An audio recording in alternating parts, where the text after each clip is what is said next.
मैं हूं आपका साथी सोहन सेन और आप देख रहे हैं।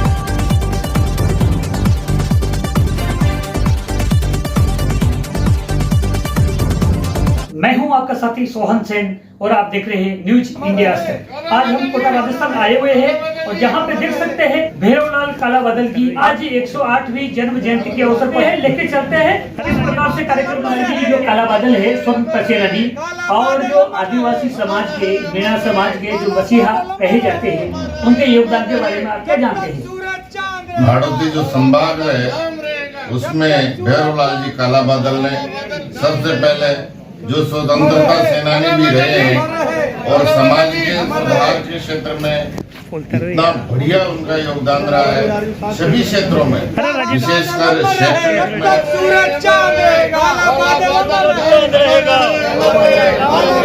जब तक सूरज चांद रहेगा, बादल नाम रहेगा, जब तक सूरज चांद रहेगा, बादल नाम रहेगा।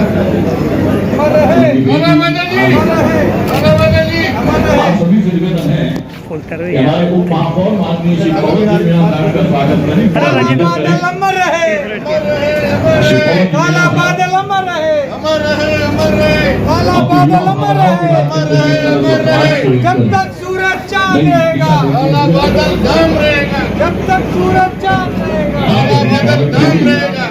स्वर्गीय श्री भैरवलाल कालाबादल जी ने अपने इस प्रभार को संभाला।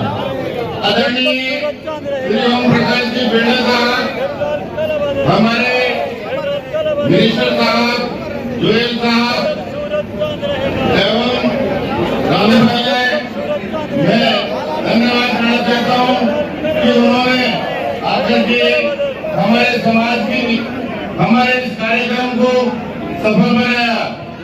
जितने भी भाई बहन हैं वो आए हुए हैं, उनका मैं हार्दिक अभिनंदन करता हूं आयोजन समिति की ओर से कि ऐसे आयोजनों में हमेशा बढ़ चढ़ कर, विशेष तौर से समाज के कार्यक्रमों में बढ़ चढ़ कर भाग लें, समाज के बच्चों के प्रति ध्यान रखें, अपने अधिकारों का ध्यान रखें। जय हिंद, जय भारत। बहुत बहुत धन्यवाद श्री भारतीय शिरोमणि माननीय ओम जी बिरला साहब, अध्यक्ष लोकसभा, आज के कार्यक्रम की अध्यक्षता कर रहे माननीय राम नारायण जी मीणा, पूर्व सांसद एवं पूर्व उपाध्यक्ष विधानसभा, मंचा से माननीय जुएल और राम साहब, जनजातीय कार्य मंत्री भारत सरकार, आज अति विशिष्ट अतिथि की भूमिका में हमारे बीच में पधारे हैं। मंचा से माननीय ब्रजराज जी मीणा, पूर्व अध्यक्ष, पूर्व विधानसभा अध्यक्ष, विधायक महावीर जी मीणा साहब, पूर्व जिला प्रमुख होंगे, श्री राम स्वरूप जी मीणा, संभागीय अध्यक्ष, मार्गदर्शक भैरवलाल जी कालाबादल की 108वीं जयंती के उपलक्ष्य में आयोजित इस कार्यक्रम में आपके पधारने पर मैं आप सभी का हृदय तल की गहराई से हार्दिक स्वागत करता हूं, अभिनंदन करता हूं। माननीय बिरला साहब, माननीय ओराम साहब ने हमारे वॉलंटियर देश की मुख्य धारा में जुड़कर अपनी अहम भूमिका और सहभागिता निभाई, जिसके लिए उन्होंने स्वयं के जीवन काल में हर प्रयास किया, भले ही वो कार्य शिक्षा का काम हो, समाज में कुरीतियों की बात हो तथा समाज के उत्थान के लिए उनको आदिवासी समाज के घर घर जाकर एक ऐसी अलग जगह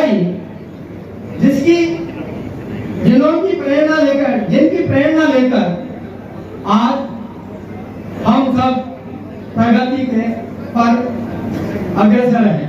कृषि पूर्व जिला प्रमुख श्रीमती गीता जी कालाबादल, पुत्र वधु एम गीता जी मीना, पुत्री पवन जी मीना, महापौर नगर निगम, और मैं हमारे समाज की ही नहीं संपूर्ण SC ST और OBC की एक पीड़ा है वो आपसे साझा करना चाहता हूँ और प्रार्थना करता हूँ कि इस पर जो है उचित ध्यान देकर समाज को सहयोग प्रदान करेंगे। पीड़ा यह है कि हमारे जो बच्चे UPSC एग्जाम देते हैं और परीक्षा पास करने के बाद जब इंटरव्यू में जाते हैं तो उनको जो मार्क्स दिए जाते हैं वो लगभग जनरल के जो मार्क्स दिए जाते हैं उससे लगभग 50% मार्क्स दिए जाते हैं, जिसकी वजह से बच्चों का मेरिट लिस्ट में नाम या तो नीचे आता है या सेलेक्ट नहीं हो पाते हैं।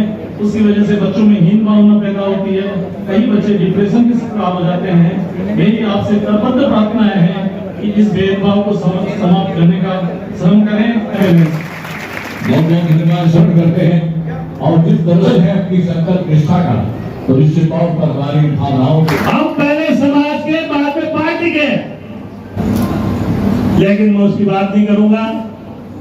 हमें तो इतना करना है कि आप तराजू तोलने वाले हो, लोकसभा के स्पीकर हो, ईमानदारी से काम करते हो और आपकी बात को हम कहीं प्रश्न चिन्ह नहीं लगा सकते। जजों के फैसलों पे जातिगत आधार पर प्रश्न चिन्ह लग सकता है, लेकिन आपके ऊपर प्रश्न चिन्ह नहीं लग सकता। फिर भी हम आपसे अनुरोध करने की आवश्यकता नहीं है, आप कोटा संभाग को नहीं देश को संभाल।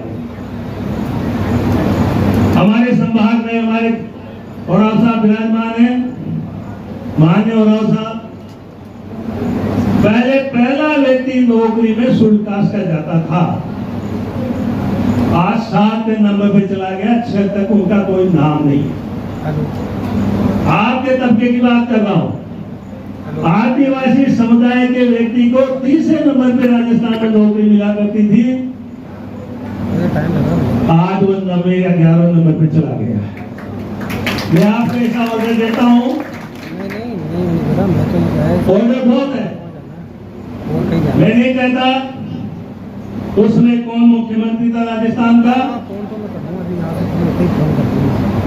लेकिन 12 जिले में इस समाज का आरक्षण वीरों का मीनाओं का करीब खत्म सा कर दिया गया।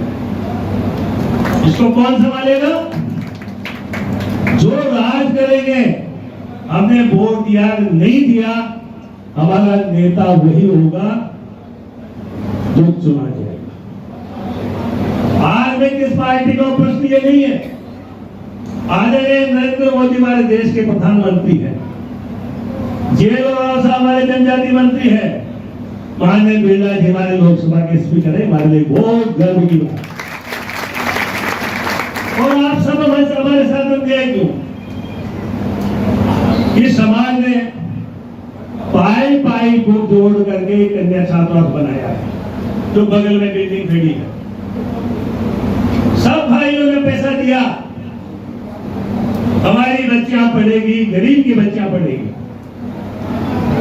जिन लोगों के आप फंक्शन में जा रहे हो उस समाज के परसेंट समाज विरोधी देख लीजिए। दूसरी जाति की बच्चे यहाँ मौजूद है, 3000 रुपए खरीद दे सकता है क्या? जिसके 4 बीघा जमीन है, जिसके 2 बीघा जमीन है, जो मजदूरी करता है, हमें यदि समाज को उठाना होगा तो हमारे मकान में बने हुए मकान में हमने बड़ी मुश्किल से बच्चों के लिए मकान बनाया है, और बच्चों के तो चरण धो धो करके आशीर्वाद ओढ़ देते हैं। हम गांव में जाते हैं, ये उनसे कहिएगा, हम गांव में जाते हैं, बच्चियां रोती है, हमारे सामने कहती है, और माँ बाप से छुप करके हमारे कान में कहती है, बाबूजी हम पढ़ना चाहते हैं, हॉस्टल में रखवा दो। कि आप नियम पूर्वक चलिए। आप जानते हो रुक्मणी जी को, जज साहब को, और लोगों को, राम गोपाल जी को, सबको इन्होंने एक एक पाई जोड़ करके समुदाय बहुत बढ़ाया। वहाँ आपकी पुलिस ने ताले लगवा दिए, वहाँ पुलिस गाड़ी कर दी, जेल में जाने की स्थिति पैदा। मैंने जहाँ चंदा दिया है, मैं जिस समाज का हूँ उस समाज में जाने का मेरा अधिकार है। भले आप मान लीजिए पूछ लीजिए बैठने का वर्ग अनजस्टिस हो रहा है, और आपके आड़ में अनजस्टिस होना ये अन्याय है। इसलिए मैं बच्चों की या इन बिल्डिंगों की बात नहीं करता। हम तो उस समय से बादल जी से जुड़े हुए हैं, जब बादल जी उर्दू रास्ता बनाया करते थे, हम हाई स्कूल के स्टूडेंट दरी पट्टी बचाया करते थे, बादल जी आते थे, बद्रीलाल जी दुखिया आते थे, लक्ष्मण जी आते थे, और कौन नहीं आता था, सब आते थे। वो गिरवे रखने वालों की प्रॉपर्टी नहीं है, वो समाज की प्रॉपर्टी है। समाज को लूट के खाने वालों को हम रास्ता दिखाना चाहते हैं। और बिरला साहब आप मदद करोगे तो हमारी मदद हमारा बाप के गड़ाना वोट दे जाओ। बढ़िया कहता है तो छाया जिलास को हमारा चेहरा किसान का चेहरा है। मैं गांव में रहता हूँ, इतने वर्षों तक राजनीति करने के बाद आज के भैरवलाल काला बादल जयंती समारोह में मुख्य अतिथि माननीय लोकसभा के स्पीकर श्री ओम बिरला जी अभी भाषण जो दिए पूर्व विधायक पूर्व राजस्थान के लिए वो 75 ग्रुप के लिए, लेकिन भारतीय अब्बा का जो प्रोग्राम है 79,000 करोड़ रुपया, उसमें से आप शेड्यूल एरिया, मैं जानता नहीं ये शेड्यूल एरिया है कि नहीं, शेड्यूल एरिया है नहीं है, लेकिन फिर भी आप हम 549 डिस्ट्रिक्ट, 2,911 ब्लॉक, 63,834 गांव में 63,843 विलेज, इसमें हम काम करेंगे, पूरा संपूर्ण विकास करेंगे। माननीय लोकसभा अध्यक्ष बुलाए हैं, मैं जानता नहीं क्या बोलेंगे, लेकिन मैं एश्योर कर रहा हूं जनजातीय समाज के लिए जो भी काम आवश्यक होगा, जो निर्देश करेंगे उसको मैं करके दूंगा, एकदम 100% करके दूंगा। रामनारायण जी जिंदाबाद, रामनारायण जी आप चिंता व्यक्त कर रहे थे, हॉस्टल के ले रहे हैं, आप वो 50 करोड़ का दे रहे हैं, पूरा 6 लाख से 12 लाख तक फ्री एजुकेशन, कपड़ा, साबुन, तेल, खाना पीना, किताब, बाकी सब। एक लोगों मॉडल रेसिडेंशियल स्कूल 740 बनाएंगे। माननीय प्रधानमंत्री को जब मैं सेकेंड टाइम मंत्री बना तो साउथ ब्लॉक में मैंने पक्षी कॉल के नाते मिलने गया, तो मेरे को बोले बीजेपी में है, बीजेपी में है। सबसे ज्यादा एमएलए किस पार्टी में है? SC ST का बीजेपी में है।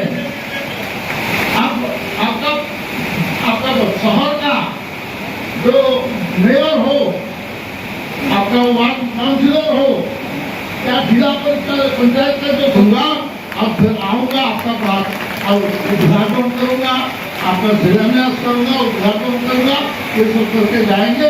इसी शब्द के साथ पुनः एक बार हम भैरवलाल काला बादल जी को नमन करते हैं, जिसने इतना बढ़िया काम करके समाज का सेवा किया है। ऐसा हम महापुरुष का जयंती में मेरे को बुलाया, सम्मानित किया, इसलिए बहुत बहुत धन्यवाद। वंदे मातरम, भारत माता की जय। स्वतंत्रता सेनानी जिन्होंने अपने सामाजिक राजनीतिक जीवन के अंदर सादगी के साथ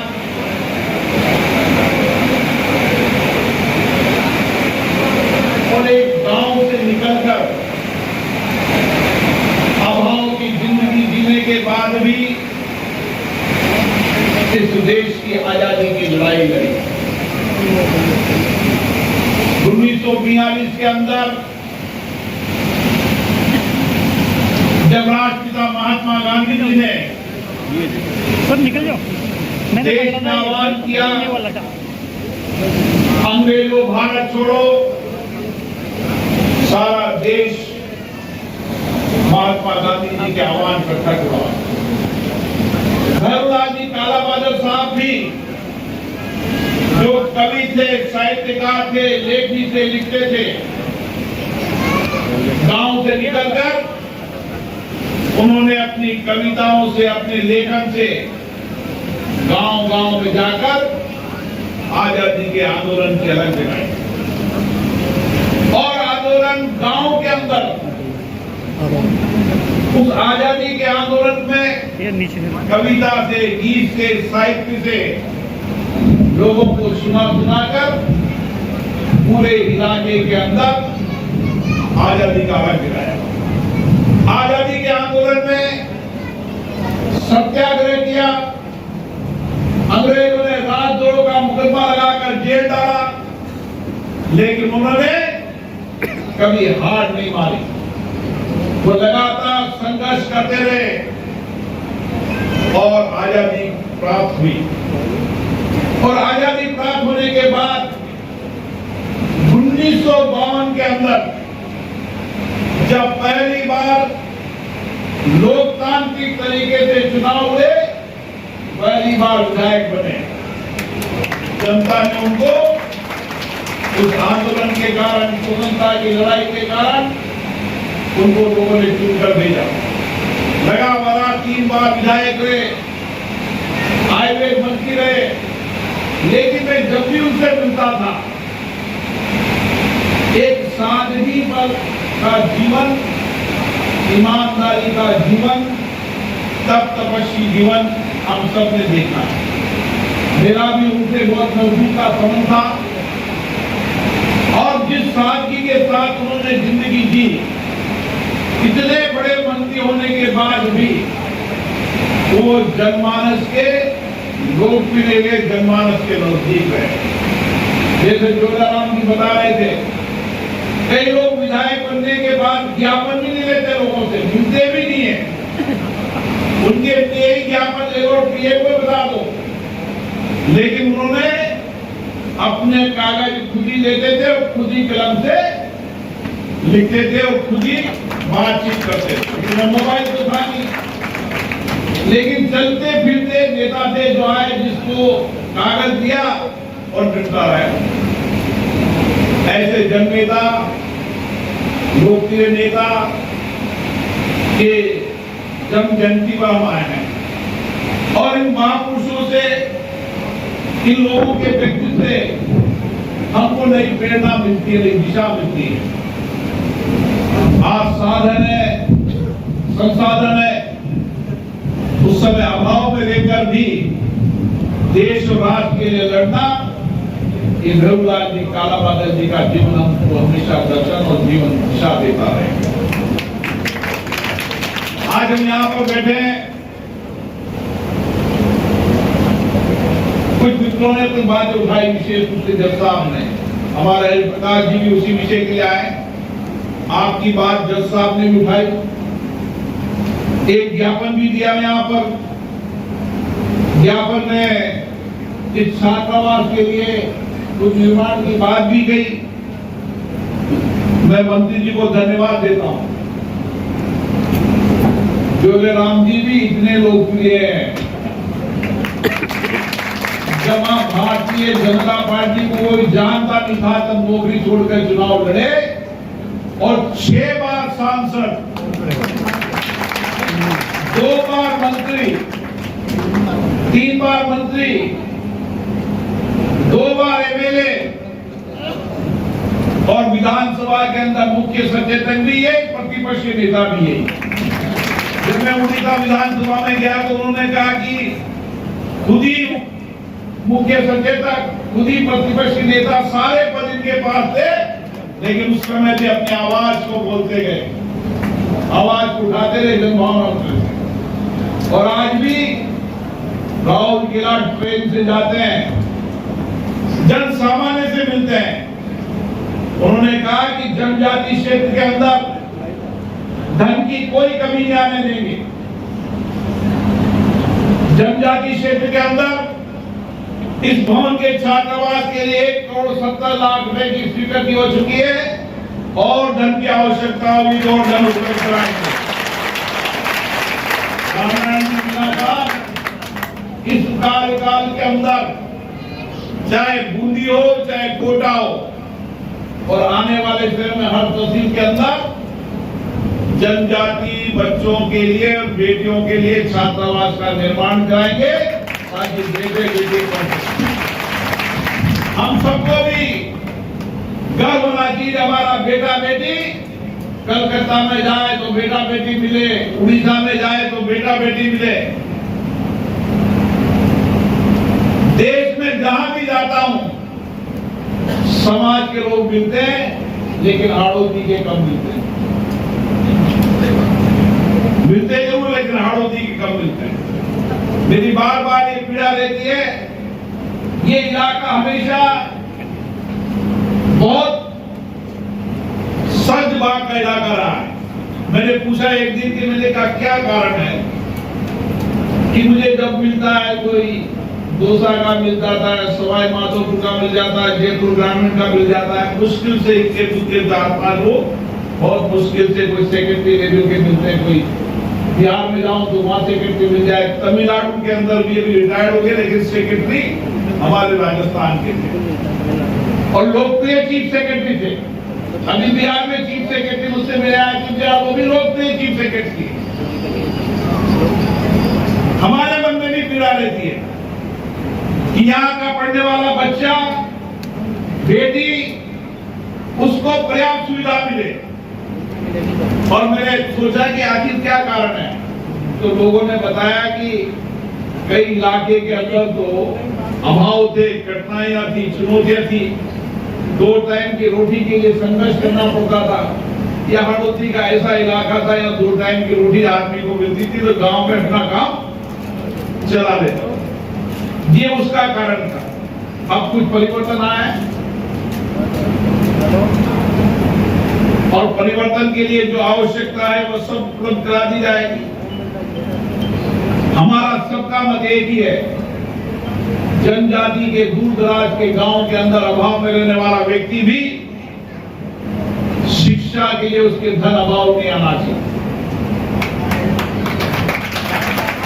चाहे पुराना जुबली छात्रावास हो या अन्य छात्रावास हो, क्यों बंद हुआ, किस लिए बंद हुआ, मैं भी जुबली छात्रावास के अंदर बरसों तक गया हूं, मैं भी रघुनाथ छात्रावास में बरसों तक गया हूं। किसी भी बच्चे और बेटियों को बेदखल नहीं होने देंगे और उनके लिए आवश्यकता है जो जितनी आवश्यकता है। हमारे मंत्री जी ने खुले दिल से कहा, मुझे दिल्ली में भी कहा है कि हम चाहते हैं कि सब जगह जनजातीय छात्रावास बने, क्योंकि मुझे कई बार मन में पीड़ा होती है कि एक बच्ची केवल 8वीं से 10वीं के बाद इससे नहीं पढ़ती कि उसके परिवार के बच्चे माँ बाप कहते हैं कि शहर में जाके कहाँ रहे। और इसीलिए हमने प्लान बनाया है, आने वाले समय में हर जिले के अंदर महिला छात्रावास प्राथमिकता रहेगी, उसके बाद उपखंड स्तर पर महिला छात्रावास प्राथमिकता रहेगी। और सही बात है, समाज को अगर सहयोग करना चाहिए तो जगह करना चाहिए कि महिला छात्रावास बनाने का काम सरकार करे, चलाने का काम समाज करे, तो उसको बेहतर शिक्षा देने का काम।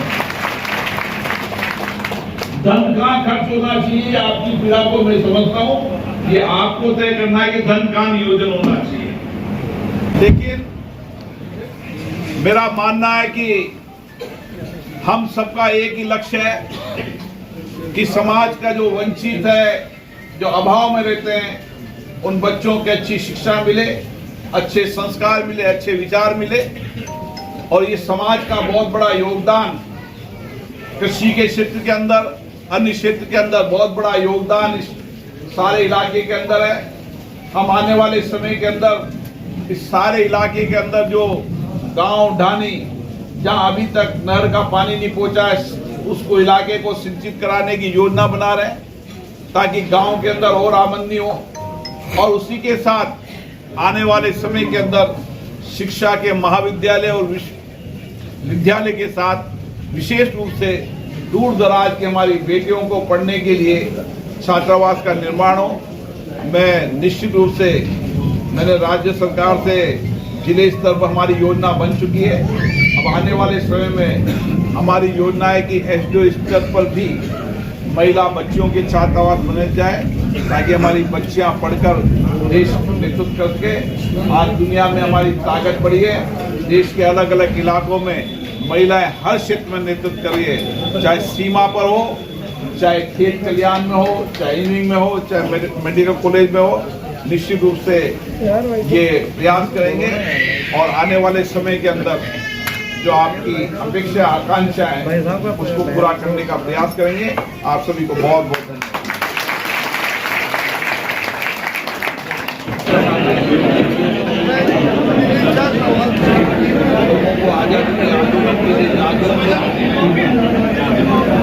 और राजनीति में भी एक साथ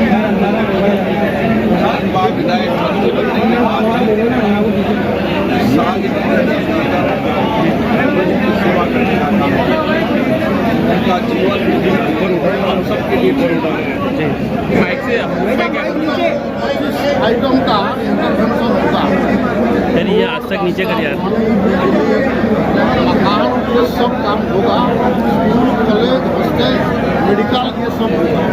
तो ये इसके लिए अध्यक्ष जी ने बुलाए हैं, कोटा क्षेत्र में जो काम है उसके लिए